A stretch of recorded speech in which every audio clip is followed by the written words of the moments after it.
Alhamdulillahi Rabbil Alamin. Wa sallallahu ala nabiyyina Muhammad wa ala alihi wa sahbihi ajma'in. Allahumma barik fi syekhina wanfa'na bi'ilmihi arhamar rahimin. Waghfir lahu wa liwalidina wal hadirin wal muslimin ajma'in. Qala al-imam Abu al-Husain Muslim bin Hajjaj bin Muslim rahimahullahu ta'ala fi kitabih Kitabun Nikah. باب الندب النظر إلى وجه المرأة وكفيها لمن يريد تزوجها. وقال حدثنا ابن أبي عمر قال حدثنا سفيان أن يزيد ابن كيسان أن أبي حازم أن أبي هريرة رضي الله عنه قال كنت عند النبي صلى الله عليه وسلم فأتاه رجل فأخبره أنه تزوج امرأة من الأنصار فقال له رسول الله صلى الله عليه وسلم أنظرت إليها؟ قال لا. قال فاذهب فانظر إليها فإن في أعين الأنصار شيئا. وقال حدثني يحيى ابن معين قال حدثنا مروان ابن معاوية الفزاري قال حدثنا يزيد ابن كيسان أن أبي حازم أن أبي هريرة رضي الله عنه قال جاء رجل إلى النبي صلى الله عليه وسلم فقال إني تزوجت امرأة من الأنصار فقال له النبي صلى الله عليه وسلم هل نظرت إليها فإن في عيون الأنصار شيئا. قال قد نظرت إليها. قال على كم تزوجتها؟ قال على 4 أواق. فقال له النبي صلى الله عليه وسلم على 4 أواق كأنما تنحتون الفضة من عرض هذا الجبل ما عندنا ما نعطيك ولكن عسى أن نبعثك في بعث نصيب منه. قال فبعث بعثا إلى بني عبس بعث ذلك الرجل فيهم.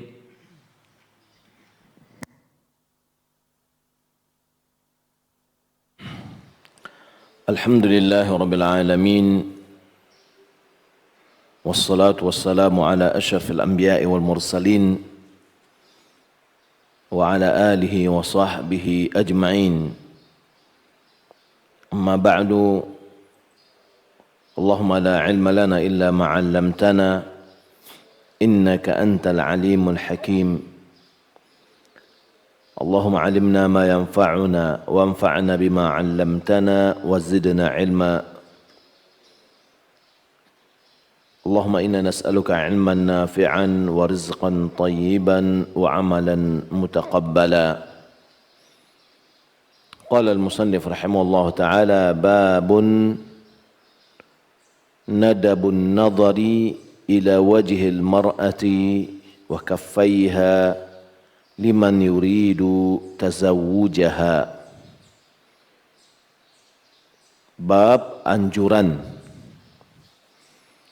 untuk melihat ke wajah wanita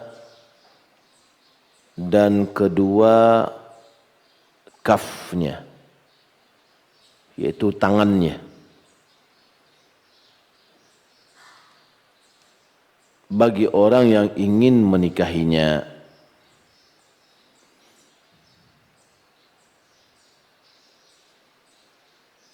Di dalam naskah lain disebutkan babun nadbu man arada nikah imra'atin ila an yanzura ila wajhiha wa kaffayha qabla khitbatiha. Anjuran orang yang ingin menikahi seorang perempuan untuk melihat kepada wajahnya, yakni wajah perempuan, dan ke tangannya. Kaf itu adalah mulai dari pergelangan tangan sampai ke ujung tangan, baik di depan maupun di belakang. Itu namanya kaf. Berarti dianjurkan lihat ke tangannya atau ke punggung tangannya juga. Kapan? Qabla khitbatiha, sebelum melamarnya.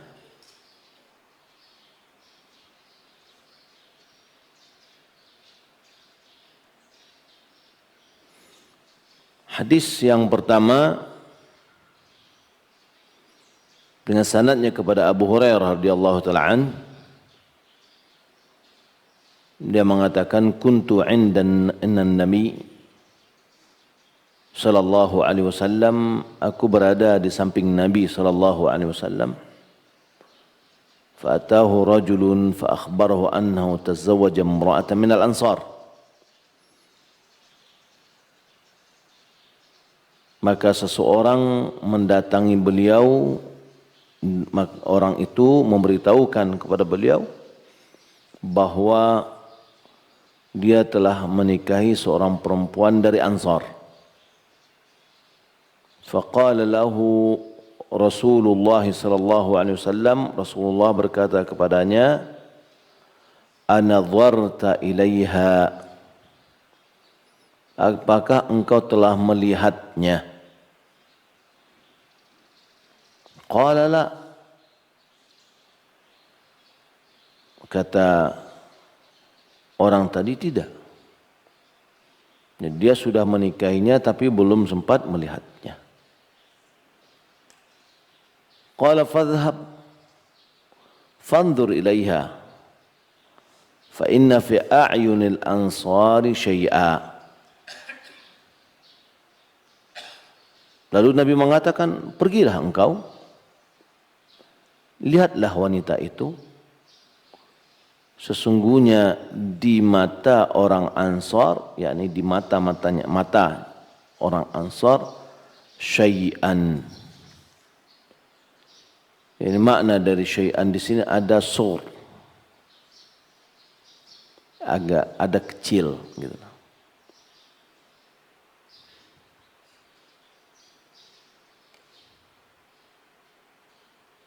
Hadis yang kedua, an Abi Hurairah qala jaa rajulun ila Nabi sallallahu alaihi wasallam, dari Abu Hurairah dia berkata,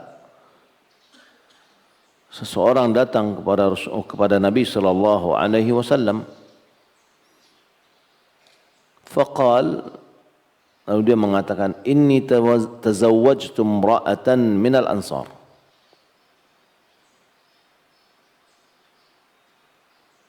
Aku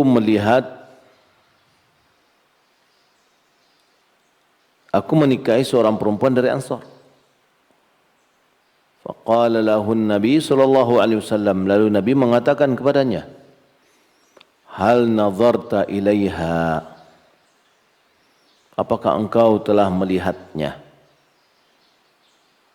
Fa inna fi uyunil ansari syai'an. Sesungguhnya di mata orang Ansar ada sesuatu. Qala fa nazartu ilaiha. Lalu orang itu mengatakan, aku melihat, lalu aku melihat wanita itu. Qala ala kam tazawwajtaha? Berapa mahar yang engkau berikan untuk menikahinya? Qala ala 4 awaqin. yakni 4 awaq.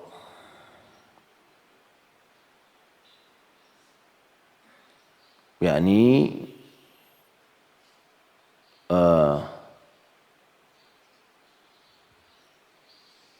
4 ukuran dirham, yang mana dirham itu mahar nisabnya adalah 5 awaq, berarti kurang 1 nisab dari dirham. Faqala lahu Nabi sallallahu alaihi wasallam ala 4 awaqin, 4 awaq, ka'annama tanhituna al-fiddata min 'urdi hadzal jabal. Seakan-akan kalian memahat perak dari bukit ini. Ini seakan mudah aja nih, kayaknya banyak nih peraknya gitu. ma indana ma nu'tika walakin asa an nab'athaka fi ba'thin tusibu minhu.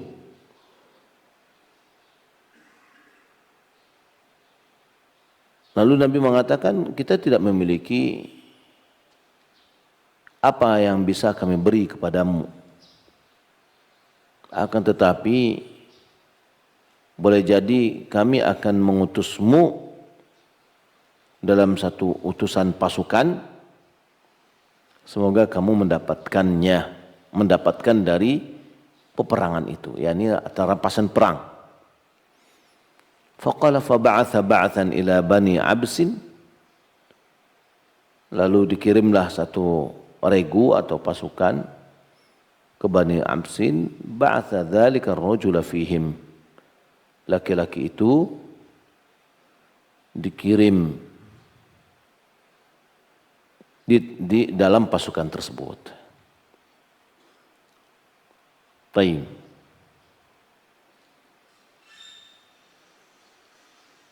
Perkataan Nabi SAW untuk menyuruh, yakni kata Nabi, undur ilaiha fa inna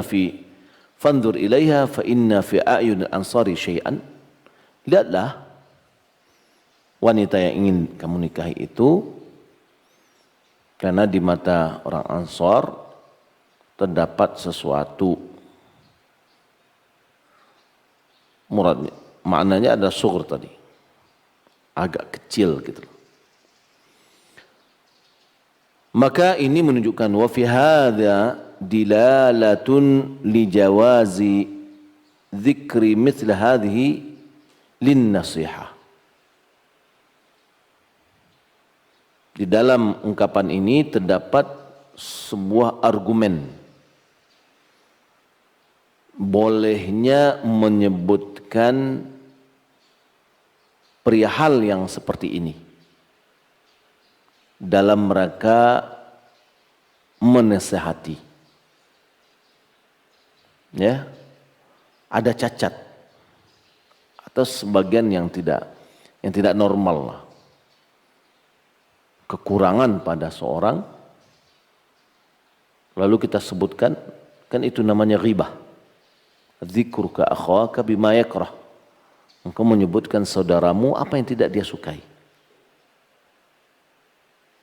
Jadi Nabi menyebutkan sesuatu yang boleh jadi itu menjadi hal yang menyebabkan pernikahannya tidak berkelanjutan. Berarti ada sebuah aib.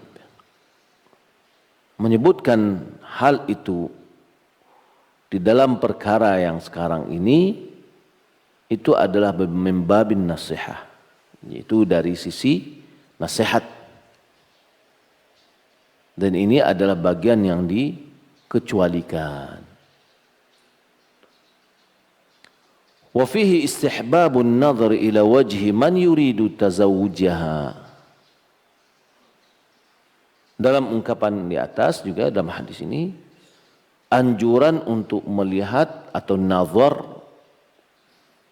kepada wajah wanita yang ingin dinikahinya. Ya. Wa huwa madhhabuna, itu ada mazhab kita, yakni mazhab Syafi'i, wa mazhab Malik, mazhab Malik, Abu Hanifah, wasarul kufiyin, wa Ahmad, wa jamaahirul ulama. Itu adalah mazhabnya Imam Malik, Abu Hanifah, seluruh ulama-ulama Kufah, Imam Ahmad, dan seluruh ulama atau mayoritas ulama, yaitu anjuran untuk melihat ke wajah wanita yang ingin dinikahi. Wa haka qadhi an qaumin karahatahu. Qadhi Iyad menceritakan dari sekelompok orang, sekelompok ulama memakruhkannya. ya, atau tidak menyukainya untuk melihat. Wa hadza khata'un mukhalifun li sarihi hadzal hadis. Pendapat yang mengatakan bahwa melihat kepada wajah wanita yang ingin dinikahi itu hukumnya makruh, menyelisihi, ini adalah sebuah kekeliruan yang menyelisihi pernyataan yang nyata dalam hadis ini. Apa? Hadis ini menyuruh malahan. Ya, unzuru ilaiha. Lihatlah kepadanya. Berarti disuruh oleh Nabi untuk melihat wanita tersebut. Wa mukhalifun li ijma'il ummah ala jawaz an-nazar lil hajah 'inda al-bai' wash-shira' wash-shahadatu wa nahwiha. Perkataan yang mengatakan makruh ini juga menyelisih ijma' umat. Apa ijma' umat ini? Bolehnya melihat karena sebuah keperluan. Ya? Boleh melihat kepada wajah wanita yang bukan mahram tadi, ya. Jika ada keperluan. Indal bai' wasyira' wasyahadah wa nahwiha. Seperti ketika jual beli. Ya. Jual beli atau memberikan kesaksian. Yang beri kesaksian, ada orang wanita yang beri kesaksian, tapi dia enggak kelihatan siapa ini. Nah, boleh melihat kepada wajahnya. Thumma innahu innama yubahu lahu an-nazar ila wajhiha wa kaffaiha faqat.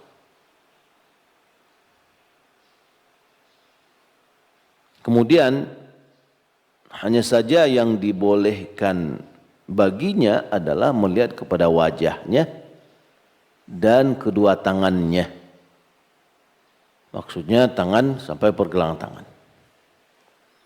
Kenapa boleh? Li'annahuma laisa bi'aurah. Karena wajah dan kedua tangan itu, atau telapak tangan kalau istilah kita, bukanlah aurat. Ya, bukanlah aurat. Ini pendapat yang terkuat, ya.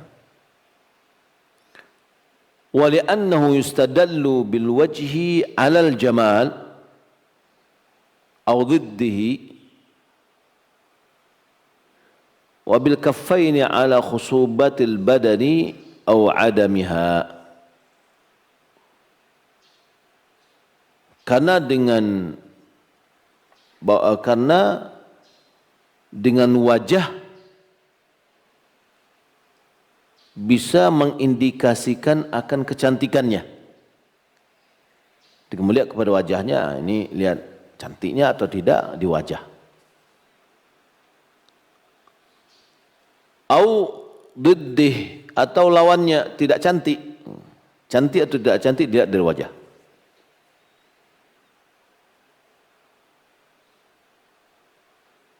Dan dengan kedua tangannya, ya, tangannya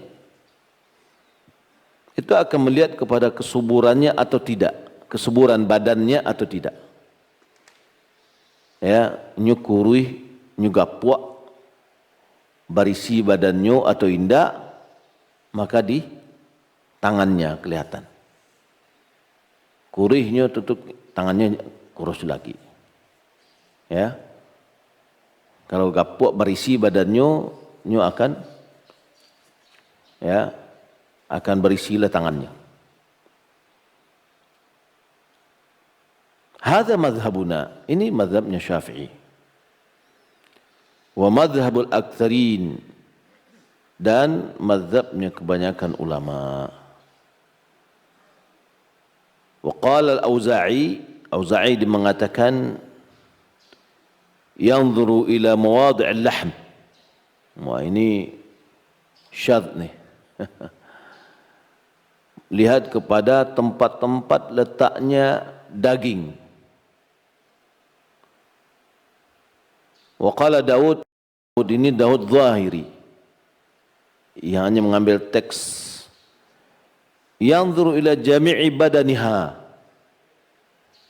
lihat kepada seluruh tubuhnya. Ya.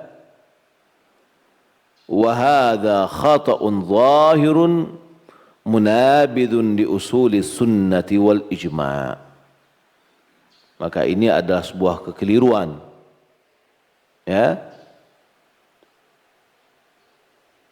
Yang sangat zahir, yang sangat tampak, dan membuang dasar-dasar atau pokok-pokok sunnah dan ijma'. Ya.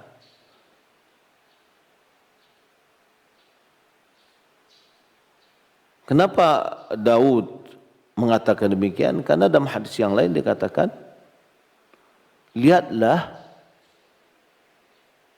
kepadanya apa yang mengajakmu untuk menikahinya, yang mendorongnya untuk menikahinya. Zahir hadis itu berarti ya apa aja yang bisa mendorongnya. Ya. Akan tapi perlu kita lihat hadis-hadis yang lain, dasar-dasar yang lain. Ya.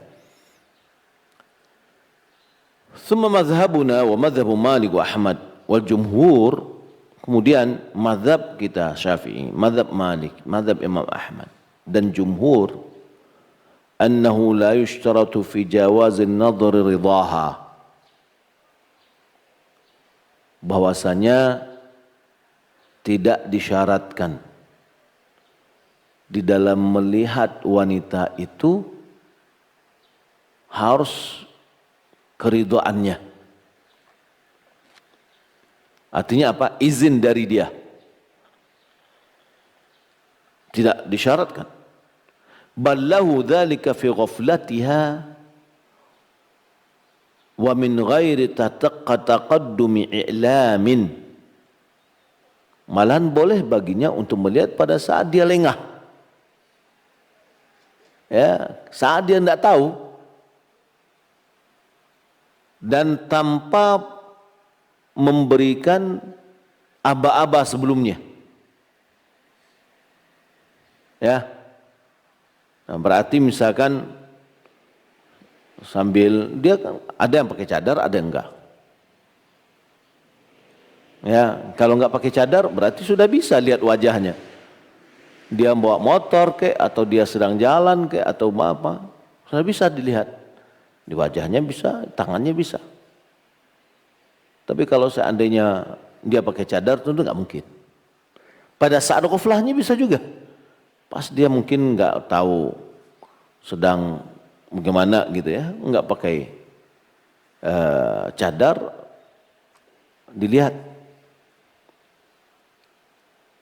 tanpa dia rasakan, ya, tanpa dia sadari, ada orang yang melihatnya. Lakin qala Malik, akan tapi Imam Malik mengatakan, akrahu nadharahu fi ghaflatiha mukhafatan min wuqu'in nadhari ila auratin. Ya. Tapi kita Imam Malik, aku tidak menyukai kalau seandainya melihat laki-laki tadi pada saat wanita tadi tidak sadar lah istilahnya, tidak siap-siap gitu loh.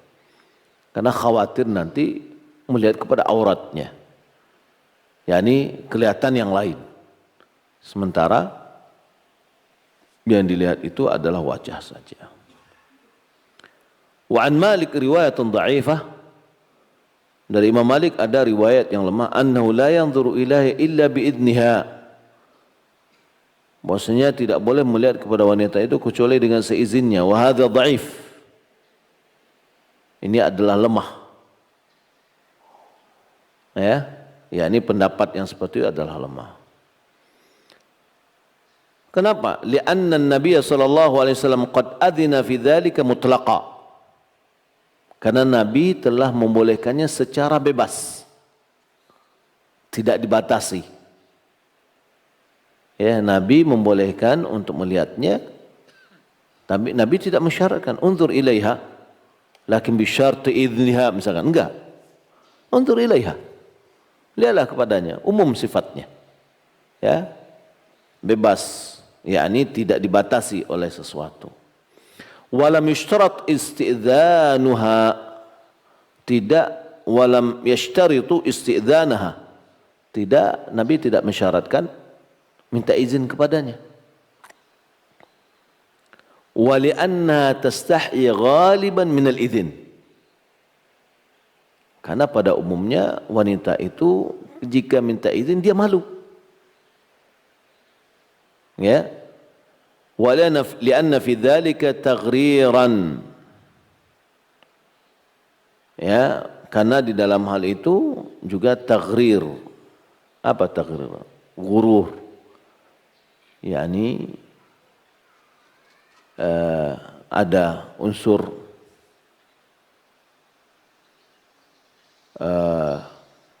farubbama ra'aha falam tujibhu, karena di sini ada sebagai unsur menggiurkan atau apa ya, terhadap atau yang menipu kita.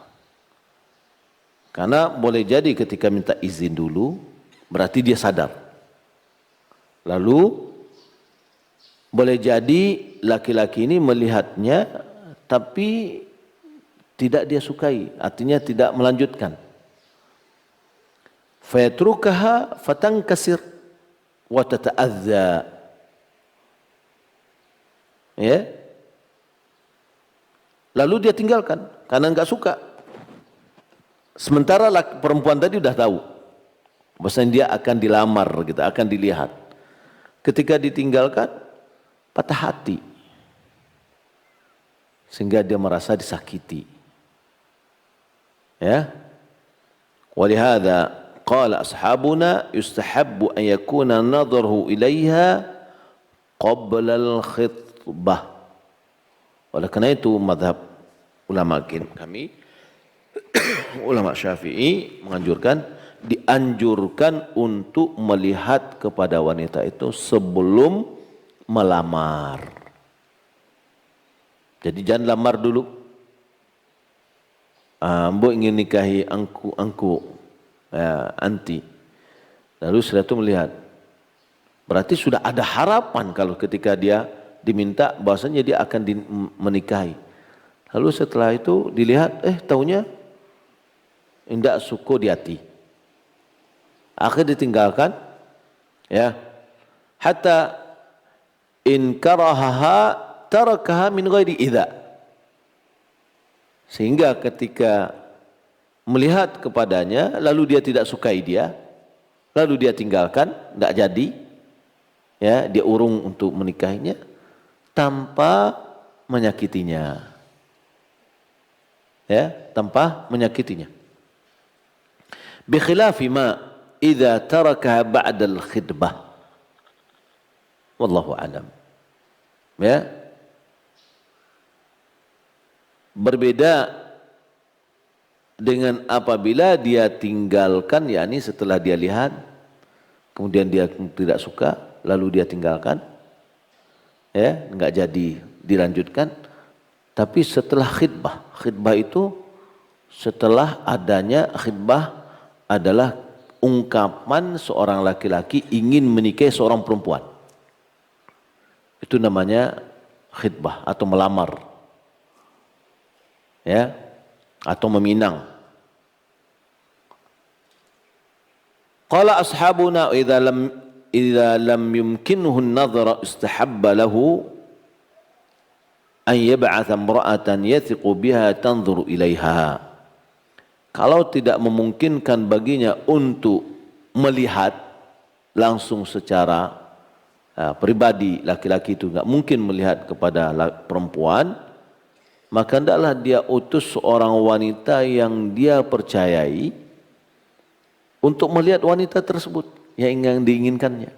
Amaknya dikirim, ya, kakaknya, adiknya, gitu kan. Wa tukhbiruhu, lalu si wanita yang diutus itu memberitahukan kepada, ya, kepada laki-laki tadi. Wa yakunu dzalika qabla al-khitbah lima dzakarna, dan itu terjadi sebelum melamarnya. Kemudian ungkapan dalam hadis terakhir, ka'annama tanhituna al-fiddata min urdi hadzal jabal, urd bil iskan ain wa huwa janib wan nahiyah. Yani seakan-akan kalian memahat, yaitu tanhitun, mengikis, menguliti, ya, menguliti atau memotong perak dari lapisan atau dari kulit gunung, ya. Makna di sini adalah karahatu iktsarul mahar bin nisbati ila haliz zawj. Makruh hukumnya, tuntutan atau makruh hukumnya mahar yang banyak dipandang kepada kondisi suami atau calon suami. Jadi calon suami ini kalau kita lihat juga kondisinya susah, maka wanita itu jangan minta yang banyak, gitu. Kemana dia cari? Tapi kalau seandainya muyassar, dia punya keuangan dan dia mampu untuk melakukan hal itu, ya, maka tidak mengapa, sesuai dengan kemampuan dia. Taib. Di dalam masalah ini juga ada sebagian bagaimana cara lihat nazar ini. Kan ada nazar, kemudian pertimbangan menikahi seorang perempuan itu cantiknya atau agamanya. Nabi SAW mengatakan tunkahul mar'atu li arba'. Wanita itu dinikahi karena 4 faktor. Li jamaliha wa maliha wa hasabiha wa diniha. Karena cantiknya, karena hartanya, karena keturunannya, yakni dia dari bangsawan, artinya kedudukan keluarganya, dan karena agamanya. Fadfar bidzatid din taribat yadak. Carilah yang beragama, Anda akan beruntung. Nah, jadi ada orang menikahi wanita, ini bukan menunjukkan bahwasanya menikahi seorang perempuan harus 4 syarat ini terpenuhi, tidak. Ada menikahi, si A menikahi si fulanah gara-gara dia cantik. Si fulan menikahi si fulanah B gara-gara harta dia. Ya, karena dia orang kaya dia nikahi. Ada lagi karena keturunan keluarganya, orang berdarah biru misalkan. Ya. Atau ini kurang cantik, miskin, orang biasa aja, tapi agamanya bagus. Berarti yang dia pilih adalah karena agama. Dari 4 faktor ini yang paling menguntungkan itu adalah ya agama. Ini adalah abadi.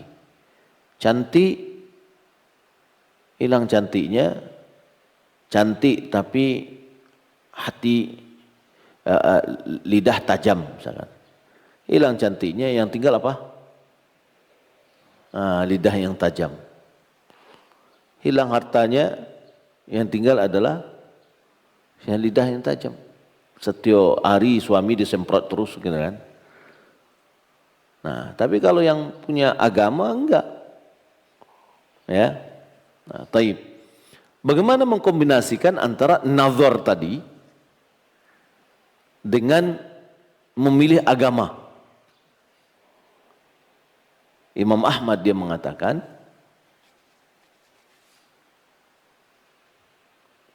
tanya cantiknya dulu. Mana dulu nih yang ditanya, cantik dulu atau agamanya dulu? Tanya cantiknya dulu. Cantik enggak? Karena cantik itu perlu enggak? Perlu. Ya. Jadi kalau misalkan kurang cantik, mata keluar aja, ya. Apa namanya, kebun tetangga lebih subur daripada kebun kita sendiri, gitu. Suka lihat di keluar. Cari yang cantik, tapi tanya kecantikannya dulu. Ketika dia senang dengan kecantikannya, baru tanya agamanya. Ketika agamanya kurang bagus, enggak, dia tolak, tentu. Oh, kalau gitu sudah, agamanya kurang, alun mengaji lagi, enggak jadi dong. Berarti dia menolak karena agama. Tapi kalau agama, oh inilah ngaji, lah lama ngaji, masya Allah, oh iya, suka. Tapi bah cantiknya, kurang bisa bawa ke tengah. Oke, itu tidak jadi loh, gitu kan. Nah, berarti dia menolak wanita tadi adalah gara-gara kecantikannya. Agamanya sudah. Gitu. Subhanallah, Imam Ahmad dia menikahi seorang perempuan. Dia ada adik kakak nih, satu cantik, satu kurang cantik. Satu di matanya ada sesuatu. Imam Ahmad yang nikahinya adalah yang di matanya ada sesuatu.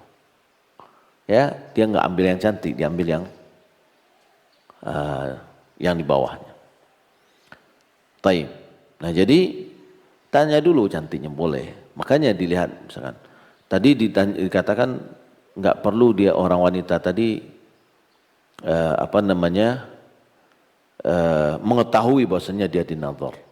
Kalau seandainya dengan melihat kepada wajahnya tadi dan tangannya, ya, kalau seandainya tidak pakai cadar, ya sudah bisa. Ya, dilihat sudah, oh ambo suka dengan si fulana. Wada itu le rancak nampak dia ambo, dan wajahnya dilihat, kan gitu kan. Nah, kemudian tapi ketika misalkan dia pakai cadar, susah mencari dia waktu dia tidak pakai cadar, susah.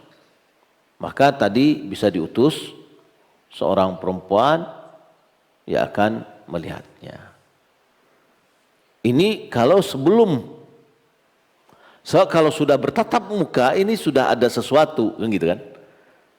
Ya, ada yang perempuan sudah sekian kali dinazar oleh laki-laki, kan patah hatinya. Ya, sekali datang sudah berharap si Arjuna datang, ya, taunya enggak jadi, dibatalkan. Yang kedua dibatalkan, yang ketiga dibatalkan, yang keempat dia akan bilang, enggak usah hamba dinazar-nazar lagi. Nah, kayak gitu. Ya, harapan setinggi karena wanita itu sangat berharap untuk mendapatkan pasangan. Taib. Jadi ketika misalkan untuk melihat nazar, apa yang mana yang boleh dilihat? Tadi sudah diungkapkan, mayoritas ulama mengatakan cukup wajah dan telapak tangan atau kaf. Ya, dari situ sudah bisa dilihat, oh ini orangnya subur, ini badannya gemuk, ini kurus, ini kelihatan dari tangannya. Kemudian pendapat yang lain, dan itu dikuatkan oleh sebagian ulama, adalah boleh melihat kepada wanita tersebut, ya, dengan sepengetahuan dia tentu, yaitu di waktu nazar. Waktu nazar itu tidak boleh berduaan, harus ada mahram. Kemudian di antara pendapat ulama, dan itu adalah pendapat yang rajih, adalah melihat apa yang biasa terlihat oleh mahramnya di rumah. Seperti dia bekerja di rumahnya apa. Ya, kalau di rumah di tengah-tengah mahramnya seperti apa. Ya, berarti rambutnya boleh kelihatan, lehernya boleh kelihatan, betisnya boleh kelihatan. Nah, kalau kita lihat, itulah dominan hari-hari seorang istri dengan suaminya. Ya, tentu tidak pakai jilbab tarawihnya dalam rumah loh. Ya, karena dia ada bekerja. Tentu tidak bersolek terus dia. Nah, artinya apa? Bagaimana dia kesehariannya, dan itu akan lebih memberikan kenyamanan sehingga dilihat oleh suaminya atau calon suaminya yang nyaman, yang dia suka. Ya, nah ini ada juga ulama yang menguatkan itu. Dan kalau kita lihat tadi sudah dikatakan tidak ada pembatasan dari Rasulullah SAW, tapi Nabi melihat menyuruhnya untuk secara umum. Akan tapi tentu ada batas-batasnya. Tidak seperti yang dikatakan oleh Auza'i, apalagi yang dikatakan oleh Daud Al-Zahiri. Ya. Kalau kita sudah merasa cukup dengan wajah dan tangan saja, itu sudah cukup, alhamdulillah. Tapi belum, ya, karena Ali bin Abi Thalib, Umar bin Khattab melihat Ummul Kulthum, anaknya Ali yang dinikahi dia menyingkap betisnya. Nah, itu menunjukkan bahwa boleh melihat betis, karena itu adalah bagian yang kondisi seseorang berada di rumah, di dalam rumah. Nah, sangat dihindari wanita apabila untuk bersolek. Hendaklah dia kondisinya kondisi natural. Ya, karena terjadi bagi salah seorang dari ikhwan saya, dari teman saya orang Arab, ketika dia menikah melihat atau nazar wanita yang dinikahinya, ternyata dia memake up wajahnya. Ya. Kemudian dia suka dengan kondisi itu, karena kelihatan cantik gitu. Kemudian tentu berlanjut ketika dia akad dan menikah, dia juga bersolek. Tapi setelah akad, setelah pesta, baru kelihatan naturalnya seperti apa, sehingga mengecewakan suaminya. Ya, akhirnya mereka bercerai. Ya, nah, biarkan natural, sehingga si laki-laki ini mau atau tidak mau, ya, dan di dalam pernikahan ini tidak ada perasaan. Bagaimana maksud perasaan? Ya biarlah, ibu ambonya lah 2 kali dinazar orang, ndak biarlah ambo selah. Ya, sementara hatinya kurang tertarik. Nah, itu susah tuh nanti. Ya, kadang-kadang ya minimal ya sebuah yang memukul wanita, ya dia menikahi anti di ibu aja dulunya. Ya, lah sekian kali di nazar orang ndak mau, biarlah. Nah, itu kan sebuah pukulan yang sangat tidak baik kepada perasaan seorang wanita. Nah, maka oleh karena itu ya jangan, kalau enggak suka ya sudah selesai. Ya, jangan lanjutkan. Ya, terkadang pandangan pertama suka atau tidak. Kalau suka ya alhamdulillah, enggak usah cari-cari lagi. Nanti kalau cari-cari ada ya jeleknya. Ya, karena tidak ada yang sempurna. Ya. Awal kita melihatnya sudah suka, sudah. Ya, ini bagi yang mau maju ke depan, bukan yang mau mundur ke belakang. Tapi yang mau mundur ke belakang boleh juga, untuk mencari sudah pengalaman pertama, pengalaman kedua, dan boleh juga. Baik, demikian yang dapat kita sampaikan, ya, semoga bermanfaat. Silakan.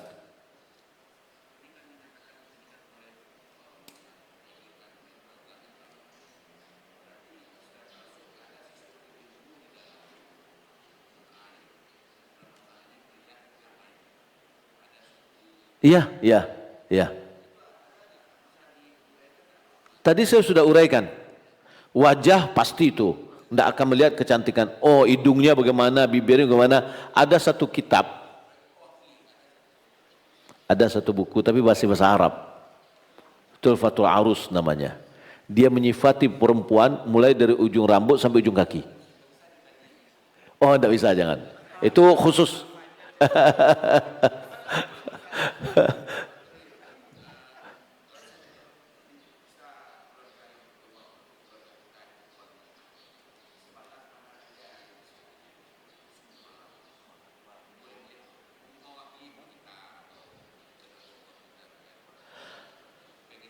Iya, iya. Yang pertama, aurat antara perempuan dengan perempuan sudah diketahui ya.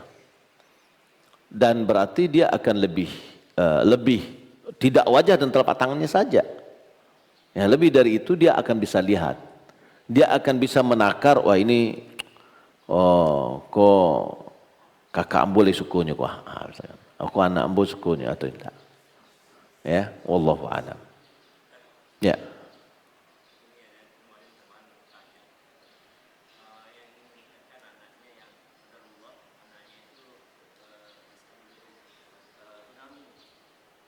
Hah.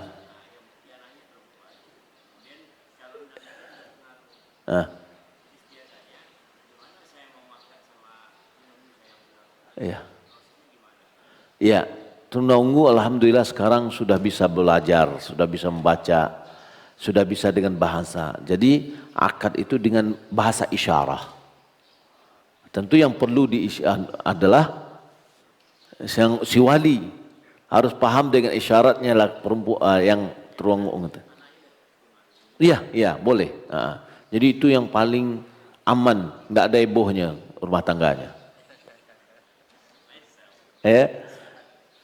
Saya lihat ada sekelompok dulu waktu itu di Pekanbaru, tetangga Ustadz Ali, dia punya murid tulang ungu kan. Saya lihat ramai, tapi nggak ada suara.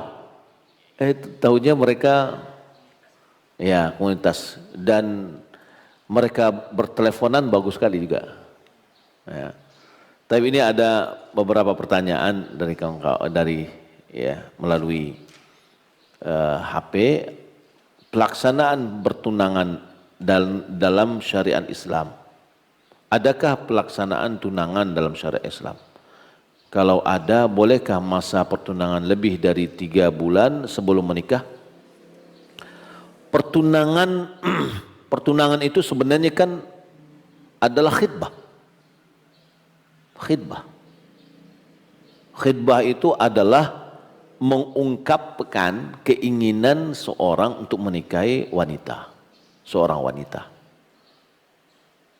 Nah, apabila wanita tadi dan keluarganya sudah setuju, maka tidak boleh lagi dimasuki oleh lamaran yang lain.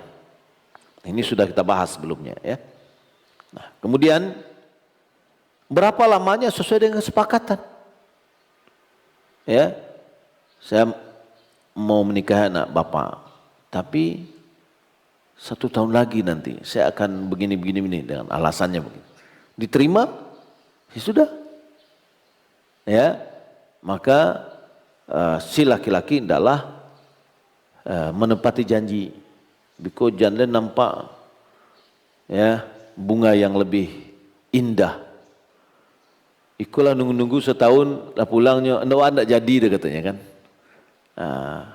Itu sudah melukai hati. Maka sebenarnya lebih baik, lebih bagus.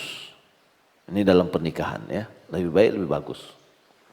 Nah, jadi 3 bulan misalkan boleh aja. Yang sudah kita pelajari sebelumnya adalah malahan antara akad dengan masa walimahan. Ya, boleh juga berjarak sebagaimana Nabi dengan Aisyah. Ya, jaraknya ada 3 tahun, ya. Baik. Bagaimana hukum menikahi wanita hamil dan yang menikahi adalah laki-laki yang menzinahi menghamili wanita tersebut? berdasarkan dalil-dalil terjadi perbedaan pandangan ulama. Ya. Tidak hanya qaulun wahid, satu perkataan, tidak. Terjadi perbedaan.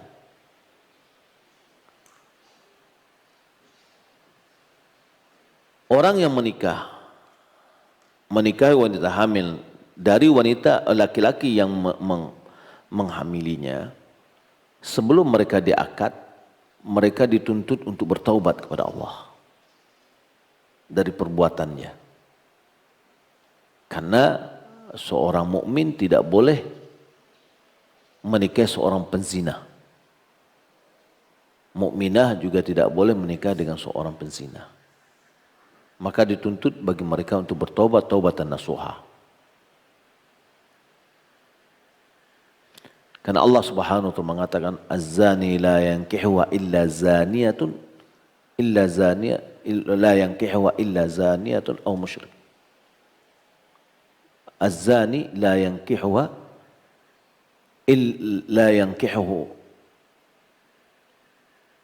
illa zaniyatan aw musyrikah. Az-zaniyatu la yankihuha illa zani aw musyrik. Wanita yang berzina tidaklah dinikahi kecuali oleh laki-laki yang zina juga atau orang musyrik. Begitu sebaliknya. Wanita atau laki-laki yang berzina tidak menikahnya kecuali wanita yang berzina atau musyrik.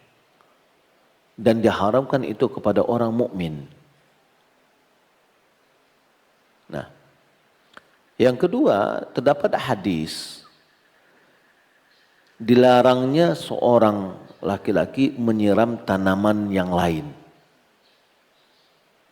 Mungkin ada orang berpikir di sini kalau seandainya yang menzinainya orang lain, betul, itu zahirnya.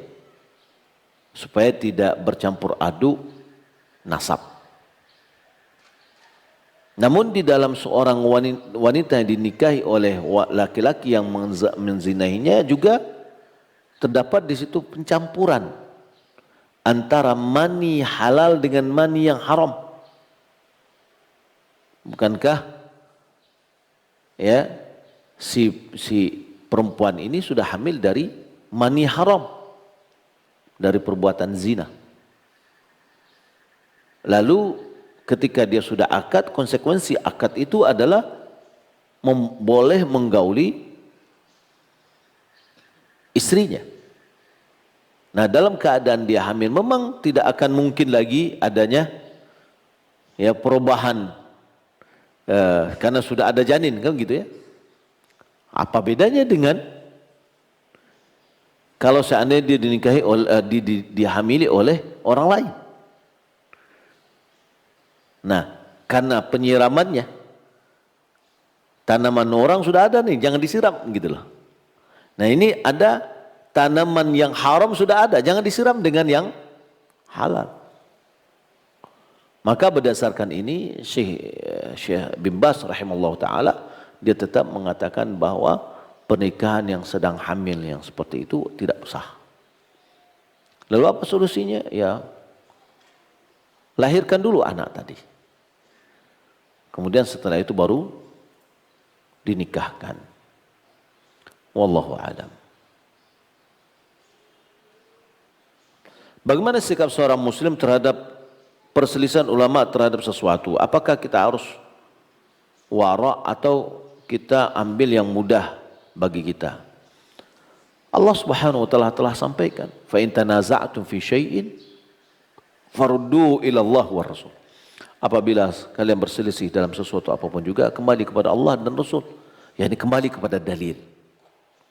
Kembali kepada dalil. Mana yang mendekati dalil? Kalau misalkan pendapat-pendapat yang tadi, mana pendapat yang mendekati kepada dalil? Tentu yang pertama, lihat kepada zahirnya. Kalau seandainya kita. Yang kedua adalah kita lihat kaedah-kaedah yang lain dari kaedah-kaedah keumuman agama. Kalau seandainya kita tidak bisa melihat karena kita orang awam, lalu kita lihatlah ulama-ulama ini mana yang lebih hati-hati dia mengambil suatu pendapat. Ya. Jadi bukan mana yang lebih suka kita atau mudah bagi kita, tidak. Ya. Apakah benar Imam Ibn Hazm dalam kitabnya Muhalla boleh melihat wanita tertelanjang oleh wanita pula wakil dari pihak laki-laki? Apakah sahih riwayat menyatakan bahawa Nabi pernah menikahi wanita yang telah digauli ternyata punya penyakit sopak, kemudian dibatalkan pernikahannya? Iya. Yang pertama saya tidak tahu karena yang sudah pasti bahwa wanita punya aurat dengan wanita yang lain.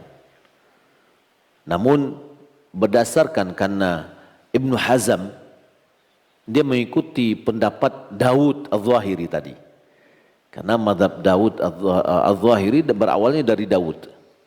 Kemudian dimunculkan kembali oleh Ibn Hazm. Ya, saya tidak tahu, perlu ditinjau kembali dalam kitab Al-Muhalla. Adapun riwayat Nabi SAW tentang menikahi seorang perempuan, kemudian beliau talak setelah melihat ada sopak pada tubuhnya, iya benar. Nabi mentalaknya. Tapi apakah setelah Nabi gauli, yang saya pahami tidak jadi Nabi gauli. Ya, Nabi melihat ada cacat seperti itu yang tidak dia sukai, akhirnya beliau talak tanpa beliau gauli. Ya, itu yang saya pahami, perlu ditinjau kembali. Ya. Apakah boleh seorang yang ingin menikah seorang wanita bercadar untuk melihat foto wanita tersebut tanpa cadar yang foto tersebut diminta dari temannya? Boleh. Tapi foto kan tidak bisa mewakili. Namun dikatakan sebagai tahap awal untuk melanjutkan atau tidak, itu mending, masih agak ringan, ya. Ya, jadi bagi kaum wanita yang pakai cadar jangan takut nggak dapat jodoh. Ya, caranya ada. Ya, caranya ada yang sudah diajarkan oleh agama kita. Wallahu ta'ala alam, demikian yang dapat kita sampaikan, semoga bermanfaat. Wassalamualaikum warahmatullahi wabarakatuh.